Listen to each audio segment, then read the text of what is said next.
পশ্চিমবঙ্গে 2026 সালের বিধানসভা ভোটের হাওয়া কিন্তু বইতে শুরু করেছে। বিভিন্ন জায়গায় মাইকে প্রচার চলছে জোরদার। এ দল ওকে বলছে আর ও দল ওকে বলছে। লাল, নীল, গেরুয়া, সাদা সব দলের মানুষ কিন্তু প্রচারে নেমে পড়েছে। শহরের অলিতে গলিতে ভোটের উত্তাপ কিন্তু বাড়ছে। হ্যাঁ বন্ধুরা, এটা একদম ধ্রুব সত্যি কথা। কিন্তু শহর থেকে দূরে, হাজার মাইল দূরে প্রত্যন্ত গ্রামগুলোতে এই ভোটের উত্তাপ কি আদৌ বেরিয়ে পড়েছে, নাকি পৌঁছেছে শুধু দীর্ঘশ্বাস, ক্লান্তি আর জীবনকে বয়ে বেড়ানোর হতাশা? হ্যাঁ বন্ধুরা, কিছু মানুষ বলছেন যে এই যে বিধানসভার নির্বাচন আসছে মূলত 2-3 বা 4টে কারণের জন্য তৃণমূলের ভরাডুবি হবে। কেউ বলছেন গ্রামবাসীরা কিন্তু অসন্তুষ্ট, সে কারণে তৃণমূল কিন্তু ডুবে যেতে পারে। আবার কেউ বলছেন বেশ কিছু ভুল তৃণমূল সরকার করছে, সেই কারণেও অসন্তুষ্ট, বা সিঙ্গুর এবং ঘাটালের মানুষ অসন্তুষ্ট, সেই কারণেও কিন্তু ভোটে নাজেহাল বা পর্যদস্তু হতে পারে তৃণমূল সরকার। শুরুতেই বলি যে দয়া করে আমার গায়ে কোনো রাজনৈতিক তকমা লাগানোর চেষ্টা করবেন না। আমি কিন্তু একদম নিরপেক্ষভাবে সাধারণ মানুষের জন্য কিছু ভিডিও বানাচ্ছি। সেটা আপনার ভালো লাগলে আপনি দেখবেন, না ভালো লাগলে আপনি ডিসলাইক করবেন, স্কিপ করতে পারেন।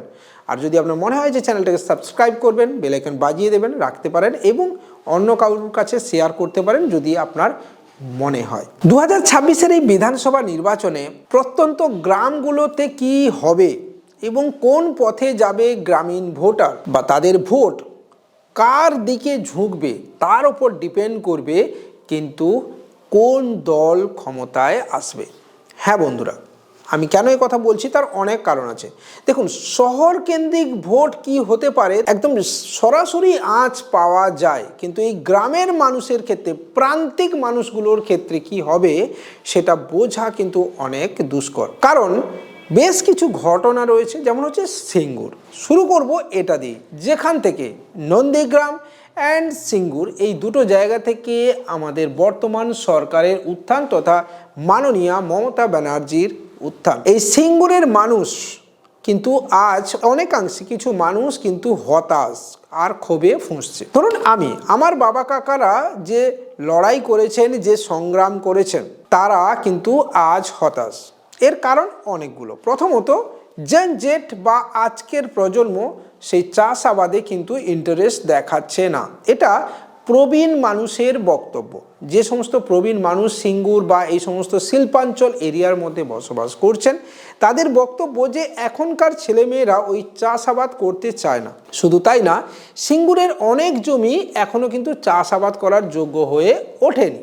এটা ওখানকার মানুষের বক্তব্য। এবং এর ফলে যেটা হচ্ছে, তাদের জীবিকা নির্বাহ করতে গিয়ে যে টাকা দরকার সেটা তারা পাচ্ছেন না, বা তাদের সংসারে একটা অভাব অনটন ঢুকে পড়েছে কোথাও দিক দিয়ে। আবার বর্তমান প্রজন্ম এই কাজে একদম উৎসাহী নয়, এবং বর্তমান প্রজন্ম কিন্তু এটার জন্য তারা তাদের বাবা কাকাদের উপরে দোষারোপও করছে বটে। অর্থাৎ কেন শিল্প হলো না, এটার জন্য তারা তাদের গুরুজনদেরকে বা পরিবারের লোকেদের দিকে আঙুল তুলছে। এর ফলে কি হচ্ছে না, বেকারত্বও বাড়ছে।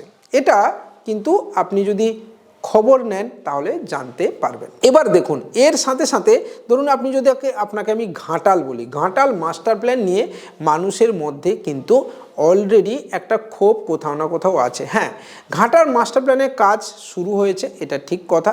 এবার কতটা শুরু হয়েছে না শুরু হয়েছে সেই বিষয়ে কিন্তু আমি জ্ঞাত নই, কেন না আমি ঘাটালে থাকি না। তবে ঘাটাল সম্পর্কিত বিস্তারিত ভিডিও আমিও দিয়ে রেখেছি, এবং অলরেডি ঘাটাল কেন প্রতি বছর ডোবে সেটা নিয়ে আমার ভিডিও বহু মানুষ কিন্তু দেখেছেন, এবং আমি নিজে ঘাটালের ভাষা পলেও গেছি। এবার দেখুন, ঘাটালে বিষয়টা তবু অনেকটা বোঝা যায়, এবং ঘাটালের বরাবর একদিক ডোবে এবং নদীর পলি অনেকটা জমে গেছে, অনেকটা ড্রেনেজ ক্লিন করতে হবে। আজকে ডেটে ঘাটালে প্লাস্টিক ব্যান করা হয়েছে, অনেক বিষয় রয়েছে, তবু ঠিক আছে। কিন্তু সিঙ্গুরের ক্ষেত্রে কৃষি জমিতে কেন শিল্প হলো না, বা তখন কেন শিল্প হলো না, এবং কৃষি জমি কেন পুরোটা ফেরানো হলো না, এটা নিয়ে হতাশা কিন্তু মানুষের মধ্যে কাজ করে। দেখুন বন্ধুরা, পশ্চিমবঙ্গ কৃষি প্রধান দেশ, এটা সবাই জানে।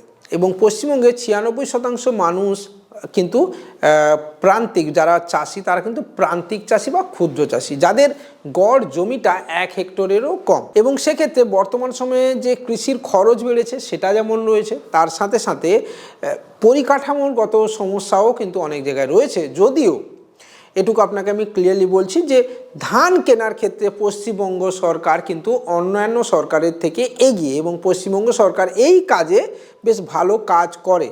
অর্থাৎ ধান বিক্রির ক্ষেত্রে বা ধান মান্ডিতে নিয়ে গেলে যে বিক্রির ব্যাপারটা রয়েছে বা টাকা পাওয়ার ক্ষেত্রে পশ্চিমবঙ্গ কিন্তু যথেষ্ট ভালো রেজাল্ট করে। তবুও অনেক মানুষ বঞ্চনার শিকার হন। এবার সেটা তাদের শিক্ষার অভাবে হতে পারে, নলেজের অভাবে হতে পারে, বা কমিউনিকেশনের জন্য হতে পারে।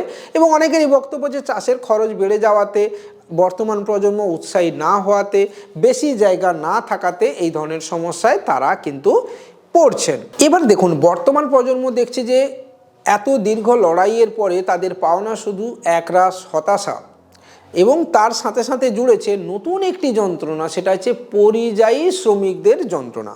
হ্যাঁ বন্ধুরা, 10 বছর আগেও এই সিনারিওটা এরকম ছিল না। ধরুন আপনি অন্য রাজ্যে পশ্চিমবঙ্গ থেকে কাজ করতে গেছেন, আপনাকে যে চোখে আজকের ডেটে দেখা হচ্ছে সন্দেহের চোখে ভাষাগত বিষয়টার জন্য, মেবি আপনি বাংলা বলছেন মানে আপনি বাংলাদেশি, যেটা হয়তো এবারের ভোটে একটা বড় ইস্যু হয়েও দাঁড়াবে। মানে বাংলা বললে বাংলাদেশি, কিন্তু না, বাংলা বললে বাংলাদেশি নয়।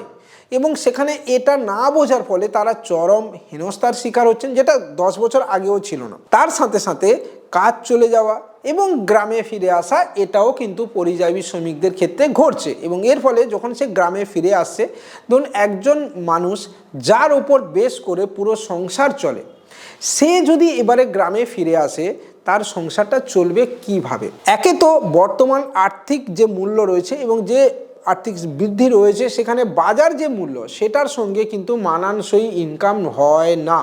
এটা একদম ধ্রুব সত্যি কথা। অন্তত পশ্চিমবঙ্গে যে ধরনের পপুলেশন রয়েছে বা জনবসতি রয়েছে, সেখানে ইনকামের সঙ্গে খরচের সামঞ্জস্য রাখাটা খুব দুষ্কর ব্যাপার। এরপরেও যদি একজন মানুষকে, যে পরিবারের একমাত্র ইনকাম করা ব্যক্তি, তাকে ফিরে আসতে হয়, তাহলে সে কি করবে এবং তার ক্ষোভ কোথায় গিয়ে পড়বে? ঠিক আছে, এটা কিন্তু বর্তমান সরকারের ভাবা দরকার। শুধু তাই না, বর্তমান সরকারের যে বিষয়টা রয়েছে, প্রায় 3টে টার্ম মমতা ব্যানার্জি, মাননীয় মমতা ব্যানার্জি কিন্তু মুখ্যমন্ত্রী হিসেবে রয়েছেন, তাই অ্যান্টি ইনকাম গভর্নমেন্সি একটা থাকে। অর্থাৎ বর্তমান সরকারের ওপরে একটা রোষানল তৈরি হয়, যেটাকে প্রশমিত কিভাবে করবে সেটা কিন্তু সরকারকে ভেবে দেখতে হবে। এবং যদি এটা প্রশমিত করতে পারে, অ্যান্টি ইনকাম গভর্নমেন্সিকে কন্ট্রোল করতে পারে, তাহলে কিন্তু সরকার টিকে থাকার বা নেক্সট টাইম ইলেকশনে জিতে আসার একটা প্রবণতা থাকতে পারে। আদারওয়াইজ কিন্তু সরকারের ভরাডুবি হতে পারে, এই মূলত এই 3-4টে কারণের জন্যে। তাহলে বন্ধুরা, একজন মানুষকে তার পরিবারের কথা ভাবতে হচ্ছে, পেটের চিন্তা করতে হচ্ছে, তার সন্তানের মুখে কিভাবে দুমুঠো ভাত তুলে দেবে সেটার কথাও চিন্তা করতে হচ্ছে। এর সাথে রয়েছে প্রকৃতির রোষানল। যেমন ঘাটাল মাস্টার প্ল্যানের কথা তো আপনাকে বললামই, যেখানে হাজার হাজার হেক্টর জমি কিন্তু বন্যায় প্লাবিত হয় প্রত্যেক বছর। তার সাথে সাথে আপনি হয়তো এটা খবর রাখেন না যে পশ্চিমবঙ্গের অনেক জেলাতে আর্সেনিক মুক্ত জল পাওয়া দুষ্কর হয়ে উঠেছে এবং ভূগর্ভস্থ জলের লেয়ার কিন্তু নিচে নেমে যাচ্ছে। যদিও অন্যান্য রাজ্যের তুলনায়, যেমন দিল্লির তুলনায় পশ্চিমবঙ্গের অবস্থা যথেষ্ট ভালো, কিন্তু এটাও ঠিক যে আর্সেনিক মুক্ত জল যদি আপনি না পান, দূষিত জল যদি আপনি পান করেন, আপনার বাচ্চা বা আপনার পরিবারের লোকেরা পেটের অসুখে আক্রান্ত হবে এবং এর ফলে সেই রাগটা গিয়ে কিন্তু সরকারের উপরে পড়বে। এদিকে স্বাস্থ্য ব্যবস্থা যথেষ্ট ভালো থাকা সত্ত্বেও কিন্তু তার ক্ষোভ রয়েছে। মানুষ কিন্তু এমন নয়, দেখুন মানুষ একজন মানুষ হিসেবে আমার চাওয়া পাওয়ার কখনো শেষ হবে না, তো সেখানে আমি যা পেয়েছি তার থেকে আরও বেশি চাইবো, এটাই স্বাভাবিক। এবং এর ফলে এই ক্ষোভ গিয়ে কিন্তু ভোট বাক্সে পড়তে পারে। এবার দেখুন বিরোধী দল, এই যে বিষয়গুলো রয়েছে, 3-4টে পয়েন্ট আপনাকে আমি বললাম, এই পয়েন্টগুলোকে বিরোধী দল কিন্তু একজোট করার চেষ্টা করবে। অর্থাৎ অ্যান্টি ইনকাম গভর্নমেন্সি, সাথে সাথে গ্রামীণ যে অর্থনীতিতে সমস্যা বা টাকা তছরূপ বা আর্থিক দুর্নীতি, পরিযায়ী শ্রমিকদের সমস্যা, এই বিষয়গুলোকে যদি একজোট করে তাহলে কিন্তু বিরোধীদের পালে হাওয়া লাগতে বাধ্য। উল্টো দিকে সরকার, বর্তমান সরকার এবং তাদের যে সংগঠন রয়েছে, সেই সংগঠন যদি তারা এটাকে কন্ট্রোল করতে পারে, অর্থাৎ ডোর টু ডোর ক্যাম্পেনিং, মানুষের সঙ্গে পার্সোনালি কথা এবং বাড়ি বাড়ি গিয়ে কথা বলে যদি এই বিষয়টাকে শোধরাতে পারে তাহলে তৃণমূলের ভরাডুবি থেকে রক্ষা পেতে পারে। দেখুন, বিজেপি 3 থেকে 77 হয়েছে ঠিকই, সরকার দখলের জায়গায় নেই এটাও যেমন ঠিক, এটাও ঠিক যে পশ্চিমবঙ্গে বিজেপির সেই মুখ নেই যে সরকারে আসবে, এটাও যেমন ঠিক। আবার বঙ্গ বিজেপির সেই শক্তি নেই, এটাও যেমন ঠিক। তার সাথে সাথে এটাও আপনাকে দেখতে হবে যে 15 বছর ধরে একটি সরকার চলছে, তাদের বিরুদ্ধে মানুষের বহু অভাব অভিযোগ অনটন রয়েছে। তার সাথে সাথে আর্থিক দুর্নীতি, ঘাটার মাস্টার প্ল্যান নিয়ে অনেক বিতর্ক, তার সাথে অনেক সিঙ্গুরের বিষয়গুলো নিয়েও কিন্তু সমস্যা রয়েছে।